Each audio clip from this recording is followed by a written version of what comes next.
26 ইঞ্চি বক্তা সিলেট হযরতকে তার নসিহত পেশ করার জন্য বিনীতভাবে অনুরোধ করছি।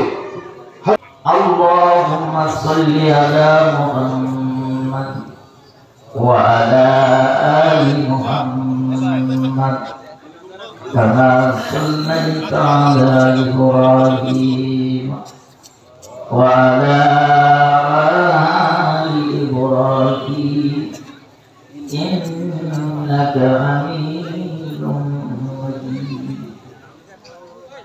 আল্লাহুম্মা বারিক আলা মুহাম্মাদ ওয়া আলা আলি মুহাম্মাদ কামা বারাকতা আলা ইব্রাহিম ওয়া আলা আলি ইব্রাহিম ইন্নাকা হামিদুম মাজিদ।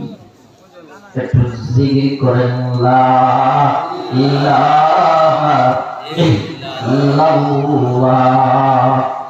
লা ইলাহা লা ইলাহা। একটা জবান বন্ধ রাখবেন না, সবাই আওয়াজ দিয়ে পড়েন না লা ইলাহা লা ইলাহা ইল্লাল্লাহ লা ইলাহা ইল্লাল্লাহ লা ইলাহা লা ইলাহা ইল্লাল্লাহ লা ইলাহা ইল্লাল্লাহ লা ইলাহা ইল্লাল্লাহ লা ইলাহা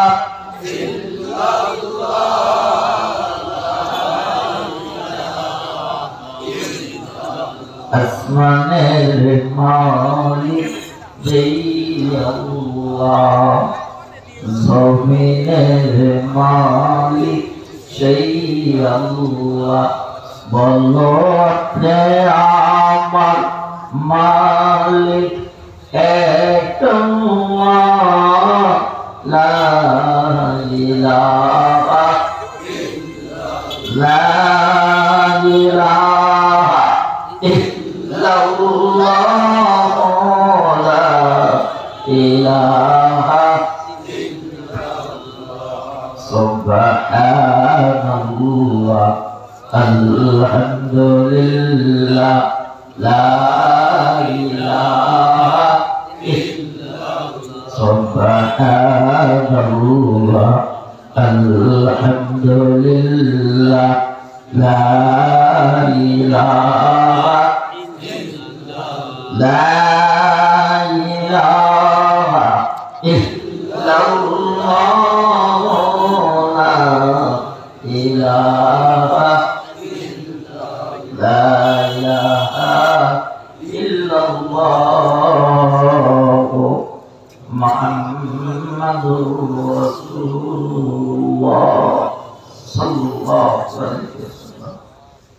বালিয়াডাঙ্গি যুব সমাজ ও প্রবাসীদের উদ্যোগে আয়োজিত আজকের এই বিশাল মাহফিলে সম্মানিত শ্রদ্ধেয় সভাপতি সাহেব, উপস্থিত মুআজ্জাজ মুকাররম জাতির বিবেক, জাতির মাতার তাজ, সম্মানিত উলামায়ে কিরাম, উপস্থিত মুসল্লিয়ানে কিরাম, মুরব্বী বাবারা, কলিজা টুকরা যুবক ভাইয়েরা, পর্দার আড়াল থেকে কান পেতে রয়েছেন আমার অত্যন্ত শ্রদ্ধেয়া পর্দানিশীন মা ও ভাইয়েরা, আল্লাহ পাকের দরবারে লাখ কোটি শুকরিয়া আদায় করছি, যিনি আপনি আমাকে দয়া করে মায়া করে মহব্বত করে ভালোবেসে দুনিয়ার সমস্ত ব্যস্ততা থেকে হেফাজত করে এই মুহূর্তে কোরআন এবং হাদিসের আলোচনা শোনার জন্য একত্রিত করেছেন। এজন্য আমরা রব্বে কারীমের দরবারে উচ্চ কণ্ঠে আওয়াজ দিয়ে শুকরিয়া আদায় করছি। আমরা পড়ি আলহামদুলিল্লাহ, আরো করে আওয়াজ দিয়া কান আলহামদুলিল্লাহ। আজকের মাহফিল আমরা উপস্থিত হতে পেরে খুশি না বাবা? কারা কারা খুশি? দুইটা হাত তুলে আমরা আল্লাহকে দেখান। নারে তাকবীর, নারে তাকবীর, লিল্লাহি তাকবীর, লিল্লাহি তাকবীর। আল্লাহ কবুল করুক, সকলে বলেন আমিন। আরো করে আওয়াজ দিয়া কান আমিন।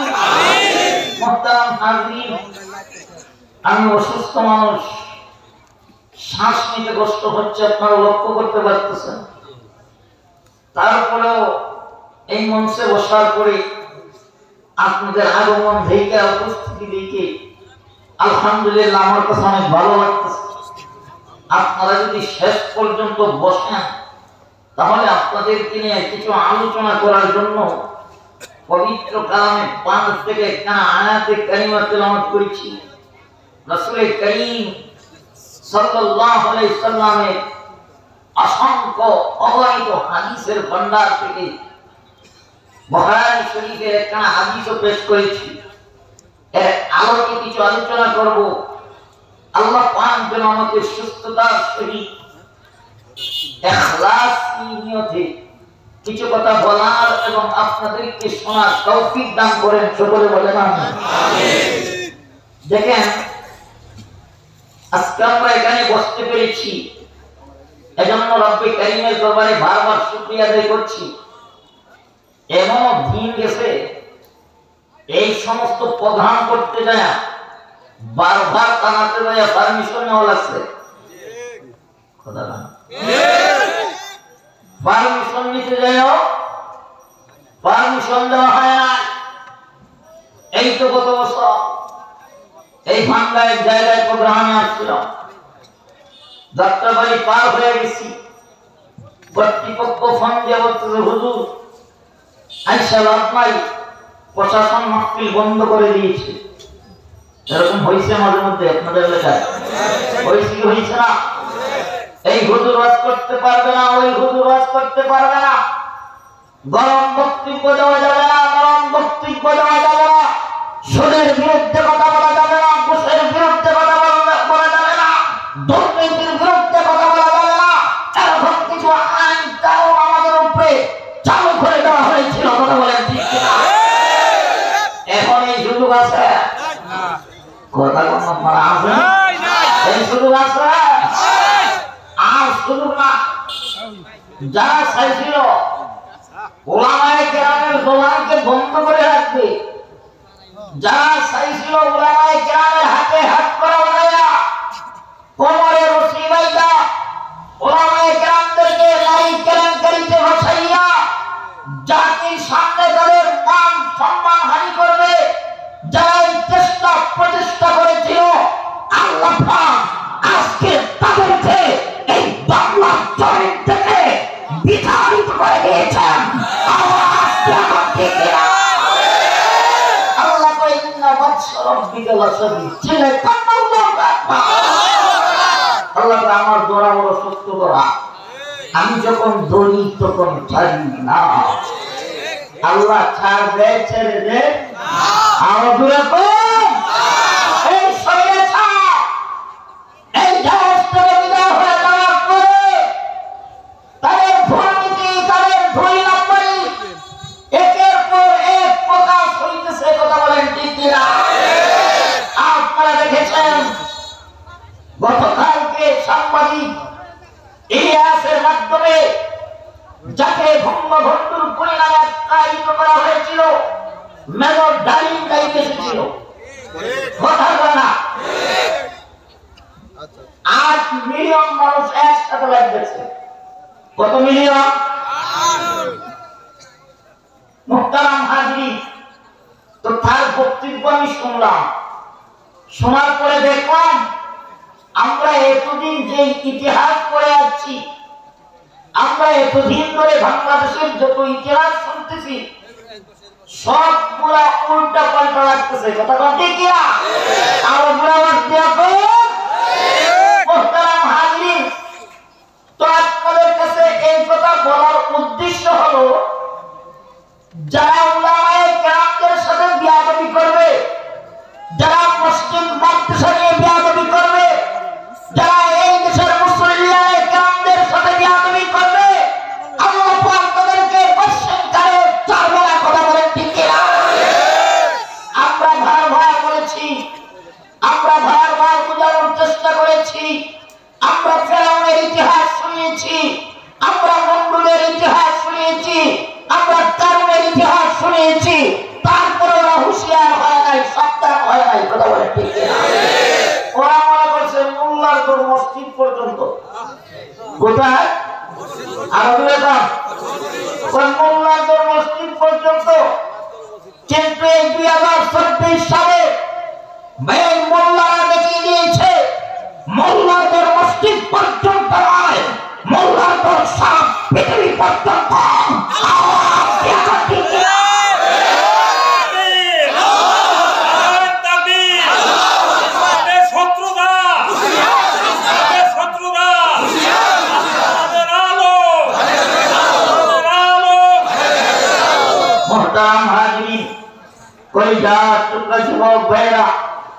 মুরব্বী বাবারা, আমি আপনাদের আজকের মসজিদ থেকে আপনাদের পায়ে হাত থেকে বলতে চাই, আগেও বলেছি এখনো বলি, কে কোন ধর্ম করি আমরা জানি না, আমাদের দলের চাইতে আমাদের ধর্ম বড়, কথা না? দলের চাইতে কি বড়? ধর্ম বড়। আমার দল থেকে যদি কোনো ব্যক্তি ইসলামের বিরুদ্ধে কথা কয়, কোরআনের বিরুদ্ধে কথা কয়, উলামায়ে কেরামের বিরুদ্ধে কথা কয়, মসজিদ মাদ্রাসাকে নিয়ে দুর্নীতি করে, সাথে সাথে পায়ের জুতা কইরা টাস টাস টাস টাস করে লাগাই দিতে হবে, কথা বলেন ঠিক কিনা? যখন এই প্রতিবাদটা গ্রাম থেকে শুরু করে শহর পর্যন্ত এই প্রতিবাদ শুরু হলে, তখন সামনে আর কোনো স্বৈরাচার মাথা ছাড়া দিয়ে উঠতে পারবে না, কথা বলেন ঠিক কিনা? আমরা তো মনে করছি স্বৈরাচার মুক্ত হয়ে গেছি, না, এখনো স্বৈরাচার বাংলাদেশে আছে, কথা বলেন ঠিক কিনা? এদের বিরুদ্ধে সবসময় প্রতিবাদ করতে হবে, দাঁড়াতে হবে, যেখানেই দুর্নীতি যেখানেই প্রতিবাদ, যেখানেই দুর্নীতি সেখানেই প্রতিবাদ, কথা বলেন ঠিক কিনা? এরকম আন্দোলন করতে হবে। মুহতারাম হাজিরিন, আসুন আমি আপনাদের খেদমতে পবিত্র কালামের ফান থেকে একখানা আয়াতে কারিমা তিলাওয়াত করেছি। আমার তিলাওয়াতকৃত আয়াতকে সামনে রেখে কিছু কথা বলবো আজকে যুবকদের জন্য। আমি দেখেছি এখানে লেখা, বালিয়াডাঙ্গি যুব সমাজ ও প্রভাসীদের উদ্যোগে এই যে আজকের মাহফিল, এই যুব সমাজ আজকে তোমাদের জন্য আমার পক্ষ থেকে, আল্লাহ তাআলার পক্ষ থেকে কিছু কথা আমি তোমাদের মধ্যে বলে যাব, দিলে কান লাগে শুনবা। শোনো, এই পৃথিবীর জমিনে আল্লাহ পাক 2,24,000 পয়গাম্বর, মতান্তরে 1,24,000 নবী রাসূল আল্লাহ পাক এই পৃথিবীর জমিনে পাঠাইছেন। সর্বশেষ আপনি আমার নবী মুহাম্মদুর রাসূলুল্লাহ সাল্লাল্লাহু আলাইহি সাল্লামকে এই পৃথিবীর জমিনে পাঠাইছেন। আল্লাহ পাক আপনি আমার নবীকে পাঠাইলেন সকলের শেষে, কিন্তু নবীজির শান, মান, ইজ্জত, সম্মান আল্লাহ বাড়াইয়া দিয়েছেন সকলের মধ্যে। চিল্লায়ে বলুন না সুবহানাল্লাহ। আল্লাহ আমার নবীকে ঘোষণা করলেন, ওয়ামা আরসালনাকা ইল্লা রাহমাতাল লিল আলামিন। নবী গো, এই পৃথিবীর জমিনে আমি আপনাকে রহমত স্বরূপ প্রেরণ করেছি। আপনি আমার নবী এই পৃথিবীবাসীর জন্য কি আরো আওয়াজ দিয়া কাম? আমার আল্লাহ আমার নবীকে আরো ঘোষণা করলেন, মা কানা মুহাম্মাদুন আবা আহাদিন মির রিজালিকুম ওয়ালাকিন রাসূলুল্লাহি ওয়া খাতামান নবী। আল্লাহ কয়, নবী আমি আপনাকে সর্বশেষ নবী হিসেবে প্রেরণ করেছি, আপনার পরে আর কোন নবী এই পৃথিবীর জমিনে আগমন করবে না। অর্থাৎ আল্লাহ পাক নবুয়তের ধরুয়াজায় তাল মেরে দিয়েছেন। আল্লাহ পাক নবুয়তের দরজায় কি করছেন বলেন? নবীর পরে নবী হওয়ার সুযোগ আছে। আর ওগুলো কাজ এখন যদি কেউ কয় নবীর পরে নবী হওয়ার সুযোগ আছে, আপনারা মানবেন? আর ওগুলো কাম তো এই বাংলার জমিতে একটা দল আছে, এই দলের নাম হলো কাদিয়ানী। কি নাম বলেন? এই কাদিয়ানীদের যে লিডার ছিল তার নাম হলো গোলাম আহমদ কাদিয়ানী। কি নাম? এই গোলাম আহমদ কাদিয়ানী আমাদের নবীর পরে নবী বলে দাবি করেছে। বর্তমানেও এই গোলাম আহমদ কাদিয়ানীর অনুসারীরা আমার নবীর পরে নবী কাদিয়ানীকে মানতেছে। এবার আপনারা বলুন, এই কাদিয়ানীরা আমার নবীর পরে নবী দাবি করার কারণে তাদের ঈমান আছে না চলে গেছে? আরো যেরকম আছে না চলে গেছে? এরা ঈমানদার না কাফের? আরো যেরকম কাদিয়ানীরা চিল্লায় বলেন একবার কে? কাদিয়ানীরা, কাদিয়ানীদেরকে যারা কাফের বলবে না তারাও কাফের। বলেন কাদিয়ানীদেরকে যারা কাফের বলবে না, কাদিয়ানীদের পক্ষে যারা কথা বলবে তারাও কাফের, কাদিয়ানীদের পক্ষে যারা নীরব থাকবে তারাও কাফের। এজন্য আসুন এক বাক্যে আওয়াজ দিয়ে বলি, কাদিয়ানীরা কাফের। বলেন কাদিয়ানীরা কি? বলেন কাদিয়ানীরা। আমাদের পানের দাবি, আমাদের আকামি উলামায়ে কেরামরা কাদিয়ানীদেরকে কাফের ঘোষণা করার জন্য অনেক আন্দোলন করেছেন, অনেক সংগ্রাম করেছেন। আমরা আজকের মাহফিল থেকে আমরা জানিয়ে দিতে চাই, আমাদের দেহে এক বিন্দু রক্ত থাকা পর্যন্ত আমরা এই বাংলার জমিন থেকে যতক্ষণ পর্যন্ত কাদিয়ানীদেরকে রাষ্ট্রীয়ভাবে কাফের ঘোষণা না করা হবে ততক্ষণ পর্যন্ত আমাদের আন্দোলনের সেই বিষয় বন্ধ হবে না, বন্ধ হবে না। আওয়াজ দিয়ে এখন ঠিক কিনা? কাদিয়ানীদেরকে রাষ্ট্রীয়ভাবে কাফের ঘোষণা করতে দেয়া যদি আমাদের শরীরের তাজা রক্ত দিতে হয়, কারা কারা দিতে রাজি আছেন? দুইটা হাত তুলে আল্লাহকে দেখাও। নারে তাকবীর, নারে তাকবীর, লিল্লাহি তাকবীর। আল্লাহ কবুল করুক, সকলে বলেন আমিন। তো মুহতারাম হাজিরিন, আমার নবীর পরে আর কোন নবী? আমার নবী হলেন রাহমাতাল লিল আলামিন। আর জুড়ে বলেন আমার নবী হলেন রাহমাত। সুতরাং আমার নবীকে নিয়ে যখন কথা বলবেন তখন সম্মানের সহিত কথা বলতে হবে। কথা কয় না? এমন শব্দ আমার নবী ব্যাপারে উচ্চারণ করা যাবে না যেই শব্দ নিয়ে বেঈমানরা টিটকারি মস্কারি করে, যেই শব্দ নিয়ে নাস্তিক মুরতাদরা হাসি তামাশা করে, যেই শব্দ নিয়ে তাহিরির মতন বন্ধ, যেই শব্দ নিয়ে তোমাদের বিরুদ্ধে কথা বলে, এমন শব্দ বলা যাবে না। আওয়াজ দিয়ে এখন ঠিক কিনা?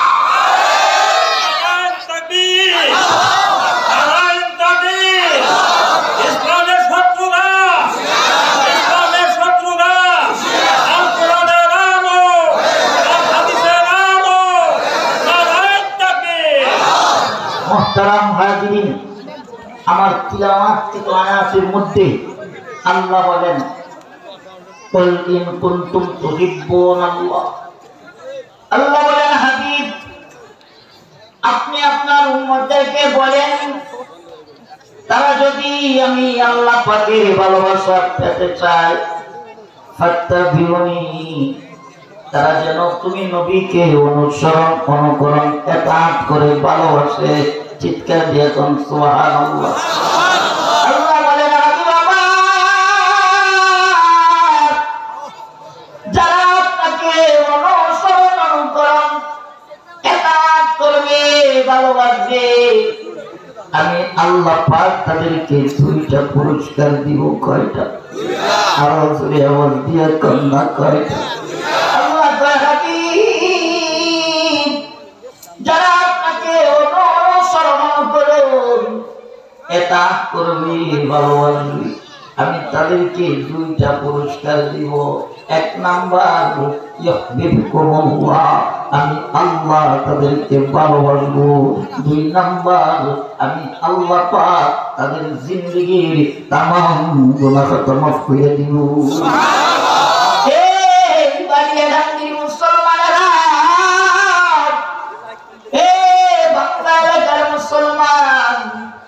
আওয়াজ দিয়া কও, আমার আল্লাহ যদি আমাদেরকে ভালোবাসে, আমার আল্লাহ পাক যদি আমাদের জিন্দেগির তামাম গুনাহ মাফ করে দেয়, এর চাইতে চাওয়া আর পাওয়া এই পৃথিবীর জমিন আর কিছু আছে?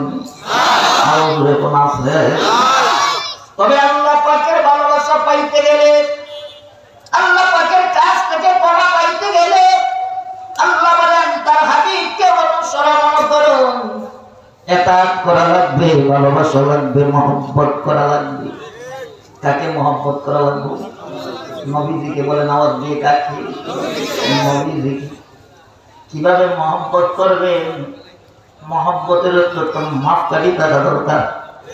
কথা কোন ঠিক কিনা? আমাদের দেশে দেখবেন আশিকেরা চুলের অভাব নাই। কত সাথের আশিকেরা চুলে আছে, হিসাব করে শেষ করা দেখি। কথা না আছে না? নাই? একদম আশিকেরা চুল গতকালকে দেখছি। এই যে গতকালকে প্রোগ্রাম করেছি বাগেরহাট, ওইখানে গেছি খান জাহান আলী রহমতুল্লাহ আলাইহির মাজারে। প্রাচীন আমলের মাজার, প্রায় 5-7 বছর আগের মাজার। ওইখানে গেলাম, যাওয়ার পরে কিছু ছাগল দেখছি। ছাগল, এদের চেহারা দাড়ি নাই, কিন্তু লম্বা মুছ আছে। আছে না নাই? শুধু এই মাজারে না, আমাদের সিলের শাহবালাল শাহবালাল গেল দেরাদা, মাথার মধ্যে এমন বন পরিমাণের রোদ আছে, ফায়ার সার্ভিসটা পানি নেবো তো সাম্বার দিয়ে উঠতো না। আছে না? পাকা করে দেখবেন লাল বিশাল বড়, কেউ লাল শাহ, কালা শাহ, কলা শাহ, লেন্টা শাহ, কুপ্পা শাহ, পিতলা শাহ। আছে না নাই? আরো কম আরেক দৌড়ে 22 নবী সামনে গান গাইতে গাইতে একেবারে মাইক স্যান্ডেল সব ফাড়ায়। আছে না? আরো বলে কম। কিন্তু এরাও দাবি করে তারা আশিকে রাসূল। প্রকৃত আশিকে রাসূল কারা? কারা প্রকৃত আশিকে রাসূল? আল্লাহ হাবিব বুখারী শরীফের হাদিসের মধ্যে নবী বলেছেন, লা ইউমিনু আহাদুকুম হাত্তা আকুনা আহাব্বা ইলাইহি মিন ওয়ালিদিহি ওয়া ওয়ালাদিহি ওয়ান নাসি আজমাইন। নবীজি কয়, উম্মতেরা শোনো, যতক্ষণ পর্যন্ত আমি নবীকে তোমাদের জান, মাল, বিবি, বাচ্চা, ধন সম্পদ, এমনকি নিজের জীবনের চাইতে যতক্ষণ পর্যন্ত আমি নবীকে ভালোবাসবো না, মহব্বত করবো না, ততক্ষণ পর্যন্ত তোমরা কেউ আমার খাঁটি উম্মত হতে পারবো না। নবীজির খাঁটি উম্মত হতে গেলে কি করা লাগবে? নবীজি আমাদের জান, মাল, বিবি, বাচ্চা, ধন সম্পদ, এমনকি নিজের জীবনের চাইতে বেশি মহব্বত করা লাগবে। কথা বলেন ঠিক কিনা? কষ্ট হইতেছে আপনাদের? আলোচনা যত ভিতরে যাবে তত মজা লাগবে। প্লিজ কেউ উঠবেন না। এই মুরব্বী বাবা, যুবক ভাই, মধ্যখান থেকে উঠে যাইতেছেন, আপনার বিভাগে একবারও লাগে না? জানি এই মধ্যখান থেকে এত লোকের সামনে কেমনে উঠে যায়? একটা লোক চলে গেলে তার জায়গা থেকে আরো 2-3টা লোক চলে যায়। কারণ এখানে কিন্তু মাহফিলে কিন্তু লোক গ্রুপ বাইন্ধে আসে। কথা বলে 4-5 মিলে আসে। যখন তাকে এদিকে আমার গ্রামের পাশের লোক চলে যাইতেছে, তখন আসতে করে সেও চলে যায়। কথা বলুন ঠিক কিনা? এই আয়োজনটারে আপনারা নষ্ট করেন না। বসবেন তো ইনশাআল্লাহ? বসবেন। আমার কিন্তু কথা বলতে কষ্ট হইতেছে, তারপরও আপনাদের ভালোবাসায়, আল্লাহ পাকের দয়ায় কথা বলতেছি। আসার পরে ঘুমিয়ে গিয়েছিলাম। আমার মন চাইতেছে যে একটু ঘুমাই, কারণ ঘুমের খুবই ঘাটতি আছে। এই যে অক্টোবর থেকে শুরু করছিলাম, এখন পর্যন্ত প্রতিদিন প্রোগ্রাম। আজকের প্রোগ্রাম ছিল মুক্তাগাছা, কিন্তু আমার ভাই এই সাজ্জাদ ভাই, উনি দাওয়াত দিয়েছিল 11 তারিখ। কিন্তু ওই তারিখ পরিবর্তন করে জুড়ে 7 তারিখই আছে। মুক্তার কাছে আমার বন্ধু মানুষের প্রোগ্রাম ছিল, তারা বুঝাইয়া শোনায়া এইখানে প্রোগ্রাম বাদ দিয়ে আপনাদের এখানে আসছি। তো মুহতারাম হাজরি, অসুস্থ মানুষ উঠা বসা করলে আলোচনার ধারাবাহিকতা ঠিক থাকে না। যত বড় বক্তা হোক, আমি তো ছোট মোটো মানুষ, ইলিম নাই, কালাম নাই। আপনাদের দয়ায়, মা বাবার দোয়া, আল্লাহ পাকের দয়া এখানে বসছে। এখন যদি আপনারা উঠা বসা করেন, আমার আলোচনার তাল ঠিকই থাকবে। বসবেন নি ইনশাআল্লাহ? আমার কথা বুঝতেছেন না আপনারা? অসুবিধা হয়, আমি তো সিলেটি মানুষ ভাই। সিলেটি ভাষায় কথা বললে তো তুমি তাই কিচ্ছুই বুঝতে হয় না। কিতাব হয়েছি বুঝছো নি? হ্যাঁ, কিতাব বলেন আপনারা ভালো আসুননি, বুঝুনি তামা? হ্যাঁ, বুঝুনি? আল্লাহ আকবার, আল্লাহু আকবার। ছোট্ট একটা দেশ, কত জাতের কথা। হ্যাঁ, বাগেরহাট গেলে এক জাত কথা, গোপালগঞ্জে এক জাত কথা, বাংলাতে আর এক জাত কথা, ঢাকাতে আর এক জাত কথা, চট্টগ্রামে গেলে হিন্দি কয় না, ইংলিশ কয় না, বাংলা কয়, কিচ্ছুই বোঝা যায় না। কথা কথা ঠিক কিনা? হ্যাঁ, বরিশাল গেলে কয় এই মইরে চিনো, কমন মইরে চিনো। হ্যাঁ, আল্লাহ আকবার, চিনে আল্লাহ আকবার। একটা দেশ, এক একটা এলাকার এক এক দেশের কথা, এটা দিয়ে আল্লাহ বুঝাইতে চাই যে আমি আল্লাহ কথা একমত, আল্লাহ সম্পদের খাও। মুহতারাম হাজিরিন, বলতে চেয়েছিলাম সাহাবায়ে কেরাম আমার নবীকে কিভাবে ভালোবাসতো আর আমরা কিভাবে ভালোবাসি। সাহাবায়ে কেরাম ছিলেন খাঁটি আশিক রাসূল, কথা আমরা হইলাম নকল আশিক রাসূল, কথা বল না? আমরা নবীর জন্য জীবন দিয়ে দিব, রক্ত দিয়ে দিব, কিন্তু যখন লড়াই শুরু হয়, যখন নাস্তিক মুরতাদের বিরুদ্ধে আন্দোলন শুরু হয়, বাবা সন্তান যাইস না, গুলি করে আমরা যাব আমার যেন টিকে না, যাইস না, মুসলমানদের বলে যাইস না, গুলি করব, কথা হয় না? তো মুহতারাম হাজিরিন, কিন্তু সাহাবায়ে কেরাম তাদের সন্তানদের সাজাইয়া গোজাইয়া জিহাদের ময়দানে বাড়িয়ে দিত। আল্লাহু আকবার। দেখেন সাহাবায়ে কেরাম আমার নবীকে কিভাবে মহব্বত করত। যুবক ভাইরা, তোমাদের উদ্দেশ্যে বলতেছি, শোনো, দিলে কান লাগাই শোনো। আমার নবীজির কাছে একবার পারস্যের সম্রাট, রোম সম্রাট আমার নবীর কাছে একটা চিঠি লিখছে। চিঠিটা ওইভাবে লিখছে, হে মুহাম্মদ, আমি তোমার মক্কা নগরী দখল করতে চাই, তবে গোপনে দখল করব না, তোমারে জানাইয়া শোনাইয়া সরাসরি আইসা তোমার মক্কা নগরীতে আক্রমণ করব। এভাবে একটা চিঠি লিখা পারস্যের সম্রাট আমার নবীজির কাছে পাঠাইছে।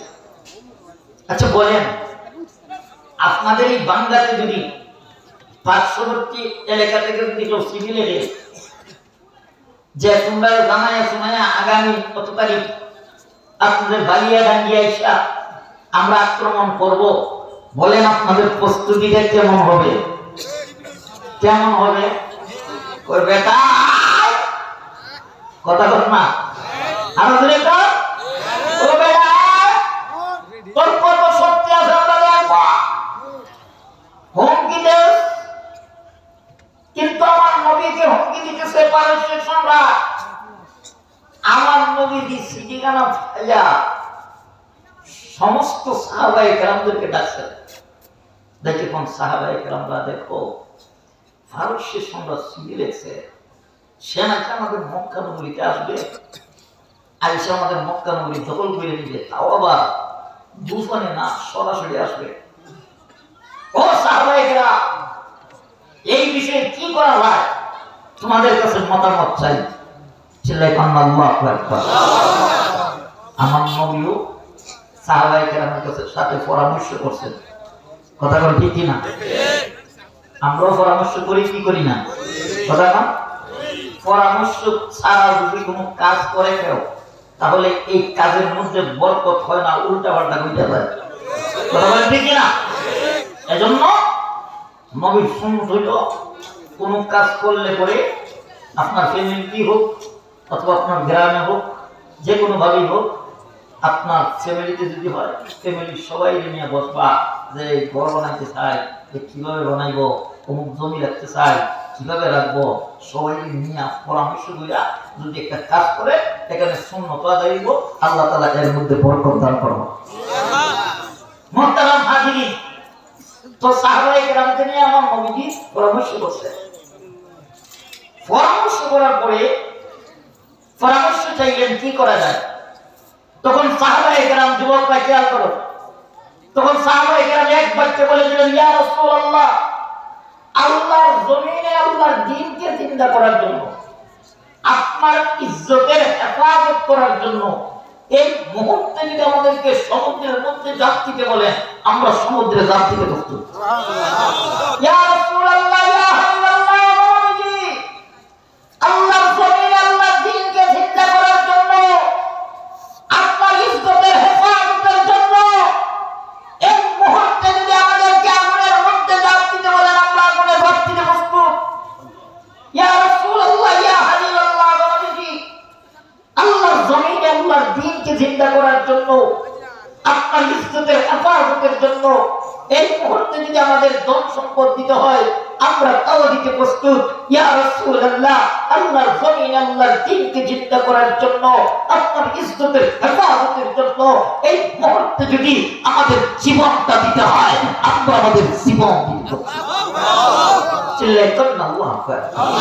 আর যদি আওয়াজ দিয়ে আল্লাহু আকবার, আমরা ওই সাহাবায়ে কেরামের মতো তালে তাল মিলাইয়া বলতে চাই, আল্লাহর জমিনে আল্লাহর দ্বীনকে বাস্তবায়ন করতে যাইয়া, আল্লাহর জমিনে আল্লাহর দ্বীনকে প্রতিষ্ঠিত করতে যাইয়া যদি রক্ত দিতে হয়, আমরা রক্ত দিতে রাজি আছি। আওয়াজ দিয়ে এখন দিচ্ছি না। মুহতারাম হাজিরিন, তো সাহাবায়ে কেরাম পরামর্শ দিচ্ছেন যে নবী, নবীজি, ইয়া রাসূলুল্লাহ, আল্লাহর জমিনে আল্লাহর দ্বীন জিন্দা করতে যাইয়া আমরা আপনার সাথে আছি। তখন নবীজি 17 জন সাহাবীর একটা জামাত বানাইলেন। কতজন সাহাবী?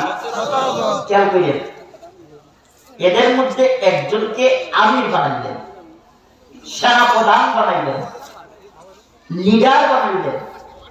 ওনার নাম হলো আব্দুল্লাহ ইবনে হুযায়ফা রাদিয়াল্লাহু তাআলা। বললেন, হে আব্দুল্লাহ ইবনে হুযায়ফা, তুমি হইলে এই দলের সেনাপ্রধান। তোমরা 17 জন পারস্যের সম্রাটের কাছে যাইবা, যাইয়া আদি নবীর পক্ষ থেকে সরাসরি পারস্যের সম্রাটকে কালেমার দাওয়াত দিবা। আরো জোরে আওয়াজ দিয়ে কোন দেখেন, পারস্যের সম্রাট চিঠি লিখছে হুমকি দিয়া মক্কা নগরী দখল করবে। এই হুমকির মোকাবেলা আমার নবীজি মাত্র 17 জন সাহাবীকে প্রস্তুত করছেন পারস্যে যাইয়া কালেমার দাওয়াত দিবে। চিন্তা করছেন বিষয়টা? গভীর মনোযোগ লক্ষ্য করেন। 17 জন সাহাবী প্রস্তুতি নিয়েছে। নেওয়ার পরে আমার নবীজি এদের যাওয়ার জন্য রাস্তাঘাটে কিছু খরচপাতি আছে, যাতায়াতের জন্য কিছু অর্থ দিবেন, কিছু আসবাবপত্র কিনা দিবেন। যুদ্ধের মাঠে ভাইয়া হাত দিচ্ছেন, হাত দিয়ে দেবেন, একটা টাকা পয়সা নাই।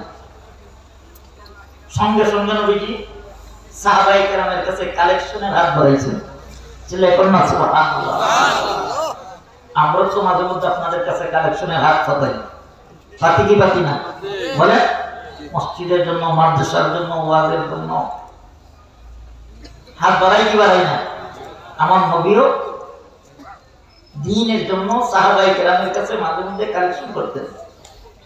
তো দেখেন, আমাদের কালেকশনের সিস্টেম আর সাহাবায়ে কেরামের কালেকশনের সিস্টেম দেখেন।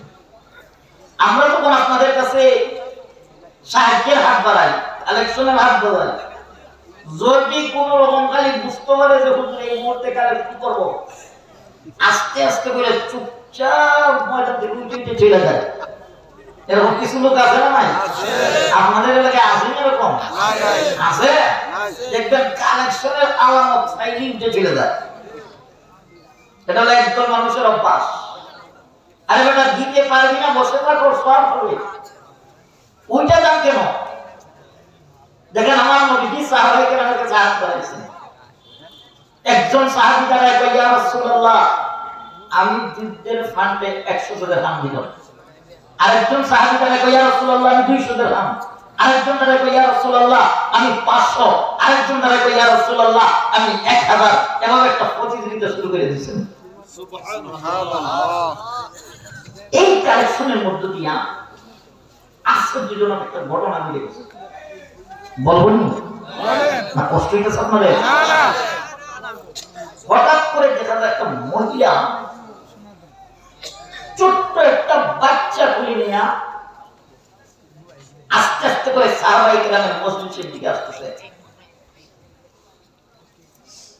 সাহাবায়ে কেরামের মজলিসের দিকে যখন আসছে, তখন সাহাবায়ে কেরাম একজন আরেকজনের দিকে তাকাইতেছেন আর মনে মনে ভাবতেছেন, হয়তো মহিলা আমার নবীর কাছে কোনো সাহায্য সহযোগিতার জন্য আসতেছে। নবীজি কয়, এই মহিলাকে রাস্তা ক্লিয়ার করে দাও। ছেলে কন্যা সুবহানাল্লাহ। মহিলা আস্তে আস্তে করে আমার নবীর কাছে আসছে, এসে বলতেছে, আসসালাতু ওয়াসসালামু আলাইকা ইয়া রাসূলুল্লাহ। আমার নবীজি, আমি আমার ঘর থেকে খবর পাইছি আপনি এই মুহূর্তে সাহাবায়ে কেরামের কাছে সাহায্যের হাত বাড়িয়েছেন। ইয়া রাসূলুল্লাহ, এই খবরটা শোনার পরে আমি আর ঘরে বসে থাকতে পারি নাই। নবী গো, আমারও মন চাই আমি এমন একটা ভালো কাজের মধ্যে শরীক থাকি। ইয়া রাসূলুল্লাহ, ইয়া হাবিবাল্লাহ, নবীজি, আমি আমার সমস্ত ভোগ পূজাগুলি করছি গো নবী। এই মুহূর্তে যে আপনার কাছে কিছু এনে দিব এরকম কোন কিছু আমার ঘরে নাই। ইয়া রাসূলুল্লাহ, আপনি তো জানেন আমি একজন বিধবা মহিলা, আমি গরিব, আমার স্বামী নাই। তখন আমি যে আপনি তা জানেন আমার স্বামী যুদ্ধের ময়দানে শহীদ হয়েছে, আমি একজন শহীদের স্ত্রী। কোন মহিলা বলে, ইয়া রাসূলুল্লাহ, ইয়া হাবিবাল্লাহ, নবীজি, আমি একজন শহীদের স্ত্রী গো নবীজি। নবী গো, আমি গরিব মহিলা, এই মুহূর্তে দেওয়ার মতো আমার কাছে কিছু নাই। তবে নবী, এই যে দেখতেছেন আমার কোলে একটা মাসুম বাচ্চা, নবী গো, এই বাচ্চাটাকে আপনার দরবারে নিয়ে এসেছি। মহিলা বলে, ইয়া রাসূলুল্লাহ, ইয়া হাবিবাল্লাহ, নবী, আমার স্বামী যেই দিন যুদ্ধের ময়দানে যায় ওই দিন আমি গর্ভবতী ছিলাম।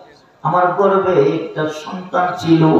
আমার স্বামী জানতো না ওই সন্তান ছেলে হবে না মেয়ে হবে।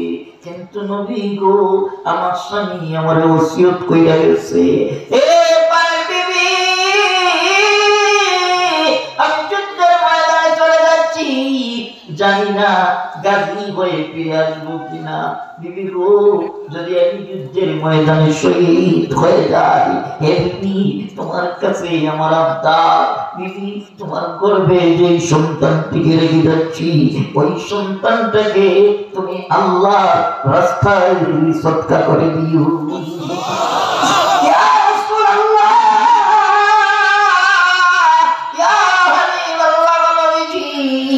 আমি শহীদের স্ত্রী হয়েছি গো নবী। এবার আমার দিলে তামান্না, আমি দুনিয়াতে থাকতে শহীদের মা হতে চাই। নবী গো, আমার সন্তানটিকে আপনি জিহাদের জন্য গ্রহণ করুন। আল্লাহু আকবার। আমার নবী এই মহিলার দৃশ্য দেখে অবাক হয়ে গেলেন। আমার নবী ডাক দিয়ে কয়, মা গো, ও মা, তোমার এই সন্তান তো ছোট্ট বাচ্চা, মাসুম বাচ্চা, এত জিহাদের উপযুক্ত হয় নাই। এ মা, এই বাচ্চা তো জিহাদের ময়দানে যায় তীর চালাইতে পারতো না, গোলাবারুদ চালাতে পারবে না, কাফের বেঈমানের মোকাবেলা করতে পারবে না। বাবা, সন্তানটাকে বাড়িতে নিয়ে যাও। সন্তান যখন বড় হবে, জিহাদের উপযুক্ত যখন হবে, তখন আল্লাহর রাস্তায় তাকে দিয়ে দিও। ও এই কথা বলার পরে মহিলা চোখের পানি ছেড়ে দিয়ে কাঁদে আর কয় নবী গো কয়দিন দুনিয়াতে বাঁচবো জানি না গো নবী আমার তো দিলের তামান্না আমি শহীদের মা হতে চাই আমি জানি গো আমার এই সন্তান জিহাদের ময়দানে যায় তীর চালাইতে পারতো না গোলা বারুদ চালাতে পারবে না কাফের বেঈমানের মোকাবেলাও করতে পারবে না কিন্তু নবী গো আমার বিশ্বাস আমার একটা আমার সন্তানকে কি কাজে লাগবে সেটা হলো আপনি যখন সশরীরে যুদ্ধের ময়দানে হাজির হবেন তখন কাফের বেঈমানরা আপনাকে দেখে দেখে তীর নিক্ষেপ করবে ইয়া রাসূলুল্লাহ ওই সময় আমার কলিজার টুকরা সন্তানটিকে কাফের বেঈমানের তীরের মোকাবেলা ঢাল স্বরূপ ধইরা রাখবেন প্রত্যেকটা তীর আইসা আমার কলিজার টুকরা সন্তানের উপরে পড়বে আমার সন্তান তীরের আঘাত খাইতে খাইতে এক পর্যায়ে শাহাদাতের পেয়ালা পান করবে আপনি রাহমাতাল লিল আলামিন জিহাদের ময়দানে আমার সন্তানকে ঢাল স্বরূপ ধরে রাখার কারণে হেফাজতে থাকবে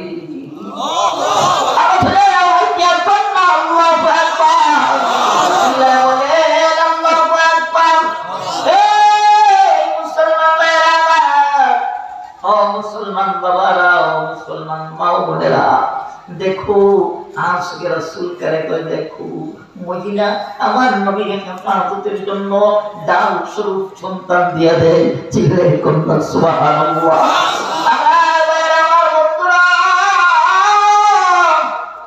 আমার নবী মহিলার দৃশ্য দেখে বলে মা তুমি কি তোমার সন্তানকে ভালোবাসো না রে মা তুমি কি তোমার সন্তানকে মহব্বত করো না তুমি কেমন মা গো সন্তানকে আমার কাছে ডাল স্বরূপ দিয়ে দেও মহিলা কই ইয়া রাসূলুল্লাহ ইয়া নবীল্লাহ নবীজি আপনি তো বলেছেন লা ইউমিনু আহাদুকুম হাত্তা কুনা আহাব্বা ইলাইহি মিন ওয়ালিদিহি ওয়া ওয়ালাদিহি ওয়ান নাসি আজমাইন ও নবী আপনি তো কইছেন আমরা যতক্ষণ পর্যন্ত আপনাকে আমাদের জান মাল ছেলে মেয়ে ধন সম্পদের চাইতে বেশি মহব্বত করব না ততক্ষণ পর্যন্ত আপনার খাঁটি উম্মত হতে পারবো না এই কথা তো আপনি বলেছেন নবী গো আমার সন্তানকে আমরা ভালোবাসি কিন্তু আপনি নবী চাইতে বিন্দু পরিমাণও বেশি নয়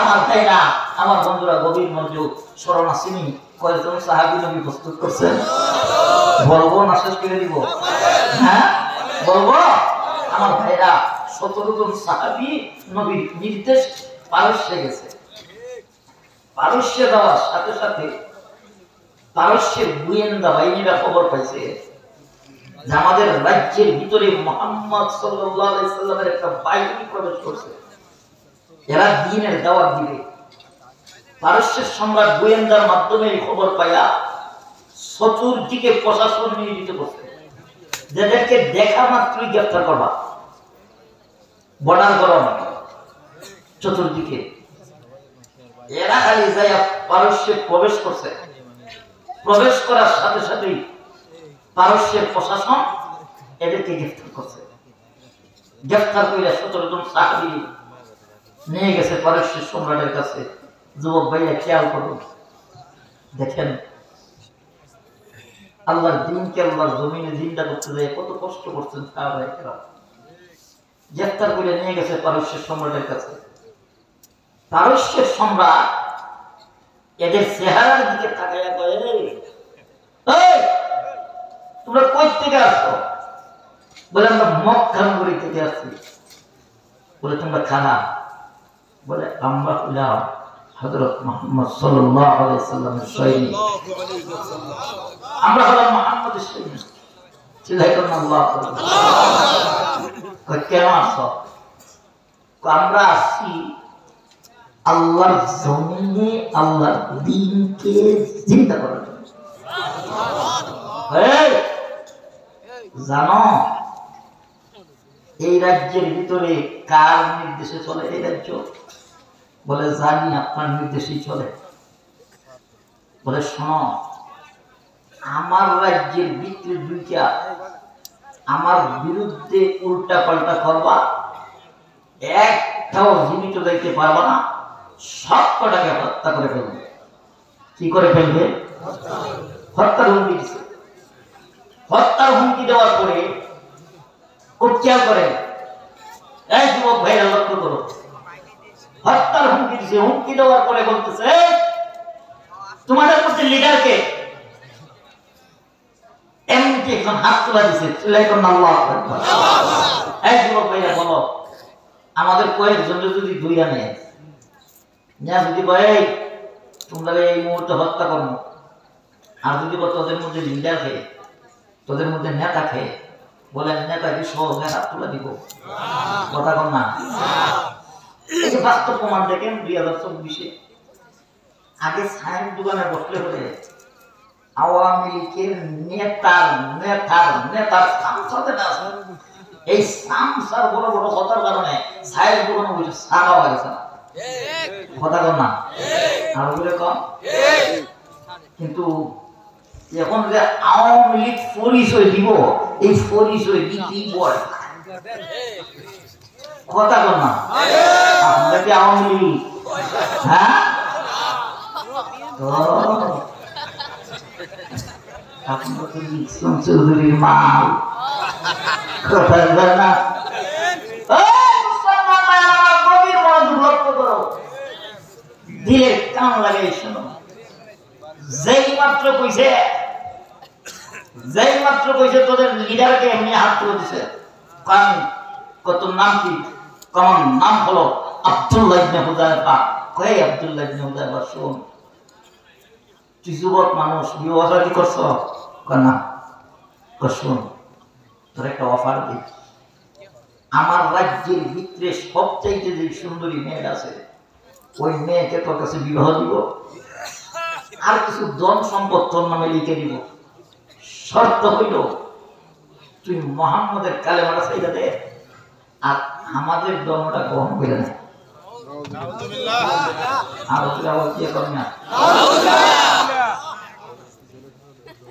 এরকম একটা অফার যদি আপনারা দিত, এটা করতে ভাইরা,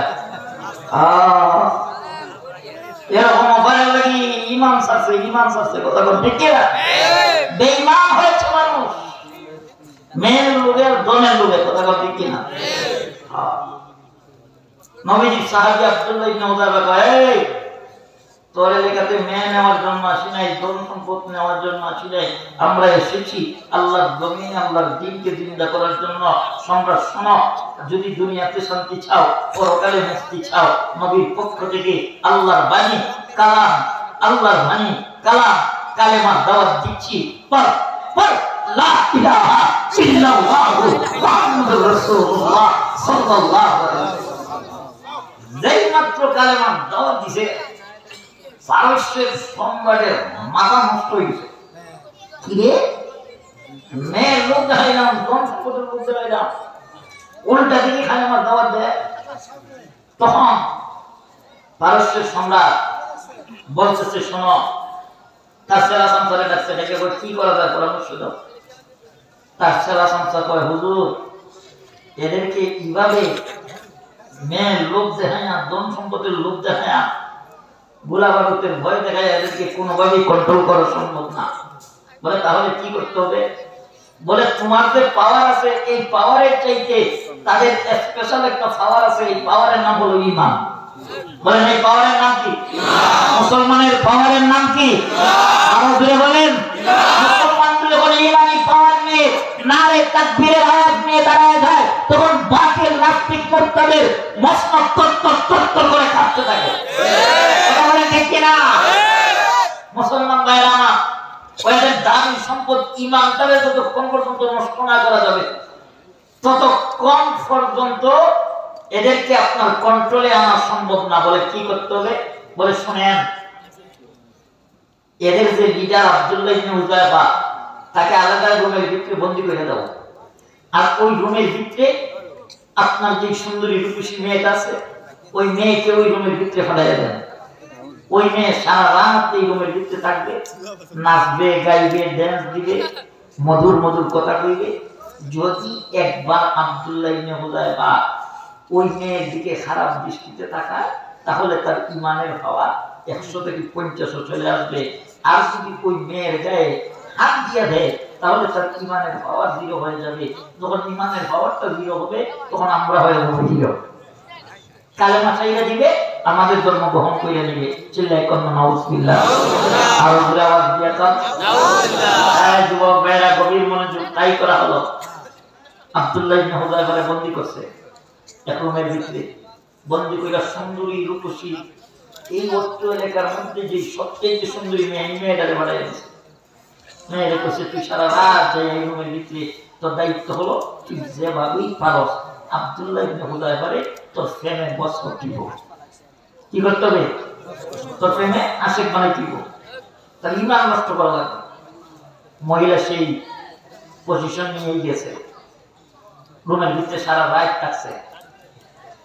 কিতাব যুবক ভাইয়েরা, আমরা যদি আলাদা একটা রুমের ভিতরে ঢুকাই ভাড়াই দিতে ইমান পরীক্ষা লাগি, কত সময় টিকে থাকতাম। কথাটা নবীজির সাহাবী আব্দুল্লাহ ইবনে হুযায়ফার রুমের ভিতরে মহিলা 1 ঘন্টা না 2 ঘন্টা না সারা রাত থাকছে। কত সময়? সারা রাত। সকালবেলা তাদের নিয়ে আসা হলো পারস্যের সম্রাটের কাছে। এসে মহিলা চেহারাটারে মলিন করে বসে আছে। কেউ চেহারা মলিন কেন? কতটুকু সফল হয়েছে বলো? মহিলা চোখের পানি ছেড়ে দিয়ে কান্না শুরু করছে। মহিলা ফুফায়া ফুফায়া কান্না করে পারস্যের সম্রাট মহিলা গো কান্না করো কেন? কান্নার কারণ ওই সম্রাট আমাকে ক্ষমা করবা। কি করবা?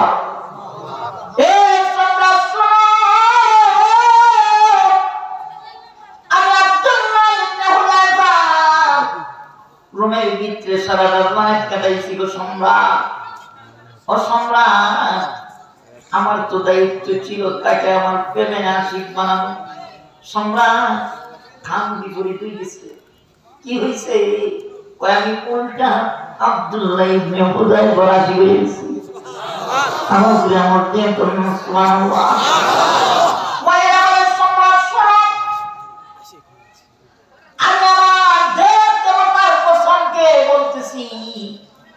আমি আপনার কসম খেয়ে কই সম্রাট, আমি আমার চেষ্টার কোন কমতি করি নাই সম্রাট। ও সম্রাট, আমি যখন আব্দুল্লাহ ইবনে হুযায়ফার রুমে প্রবেশ করছি, আমি যাই তাকাইয়া দেখি আল্লাহর বান্দা এভাবে 2টা হাত কান পর্যন্ত উঠাইয়া আল্লাহু আকবার বলে এভাবে 2টা হাত বাড়ছে। সুবহানাল্লাহ। 2টা হাত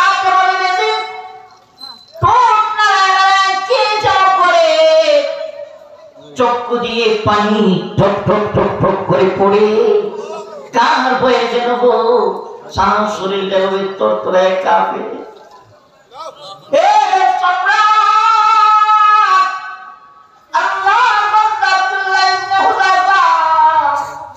কখনো দাঁড়ায়, কখনো পাকা হয়, কখনো সোজা হয়, কখনো বসে আবার বসে আবার দাঁড়ায়, এভাবে পাকা হয়, সোজা হয়, বসে চেহারাটা ডান দিকে ফিরায়, বাম দিকে ফিরায়।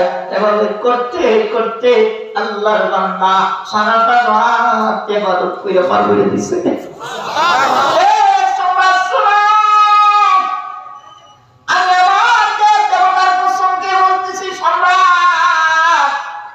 আব্দুল্লাহ ইবনে হুযায়ফা সারাটা রাত তার মালিকের সাথে মনভাবে কালেকশন লাগাইছে। তার মালিকের সাথে এমন ভাবে কথোপকথন শুরু করছে, তার মালিকের প্রেমে তো মুগ্ধ হয়েছে। আমি মহিলা যে রুমের ভিতরে ছিলাম, আব্দুল্লাহ ইবনে হুযায়ফা সারা রাতের ভিতরে বিন্দু পরিমাণ টের পায় না। আরো জোরে আওয়াজ দিয়ে কন্না আল্লাহু আকবার। এ মুসলমান যুবক ভাইরা আমার, এ মুরব্বি বাবারা আমার, সাহাবায়ে কেরামের মতন মজবুত ঈমান ওয়ালা হতে হবে। যতক্ষণ পর্যন্ত সাহাবায়ে কেরামের মতন মজবুত ঈমান ওয়ালা হতে পারবো না, ততক্ষণ পর্যন্ত আপনি আমি খাঁটি আশিক রাসূল বলা সম্ভব হবে না। কথা বলেন ঠিক? আমার দিকে তাকাও। আব্দুল্লাহ ইবনে হুযায়ফা সারা রাত চেষ্টা করতে পারে নাই, এবার পারস্যের সম্রাট কই কি করা যায় একটু পরামর্শ দেও। আমার ভাই আছে বলে না নারে তাকবীর, আর ওদের আমার দিয়ে নারে তাকবীর।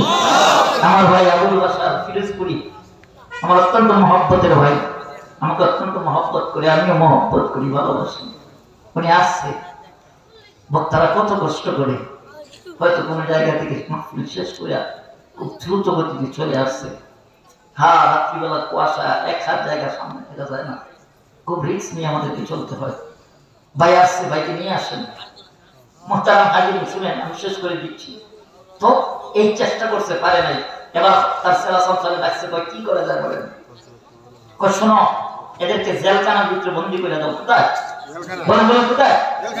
একদিন নয়, 2 দিন নয়, নবীজি 17 জন সাহাবীকে 17 দিন পর্যন্ত জেলখানার ভিতরে রাখছে।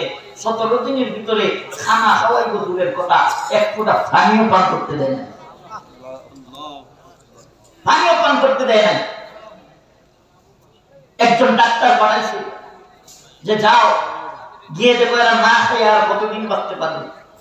ডাক্তার যাইয়া পরীক্ষা করে দেখে এরা গলা কাটা মুরগির মতন জমিনে পড়ে চটপট চটপট করতেছে। ডাক্তার যাইয়া পরীক্ষা করে কয় যাও না, এদেরকে এই মুহূর্তে কিছু খাবারের প্রয়োজন, কিছু পানির প্রয়োজন, না হলে ওরা আর বাঁচবে না। সাথে সাথে দিছে পানি আর গোশত। কি দিছে? যখন পানি আর গোশত তাদেরকে আপ্যায়ন করা হলো, তখন আব্দুল্লাহ ইবনে হুযায়ফা কয়, এই তোমরা তো বেঈমান, খাবারগুলা যে দিছস কি দিছস? বলে যে পানি দেখতেছো এটা সাধারণ কোনো পানি না, এটা হলো মদ মিশ্রিত পানি। আর যে গোশত দেখতেছো এটা সাধারণ কোনো গোশত না, এটা হলো শুকুরের গোশত। বলেন শুকুরের গোশত আর মদ মিশ্রিত পানি মুসলমানের জন্য হালাল না হারাম?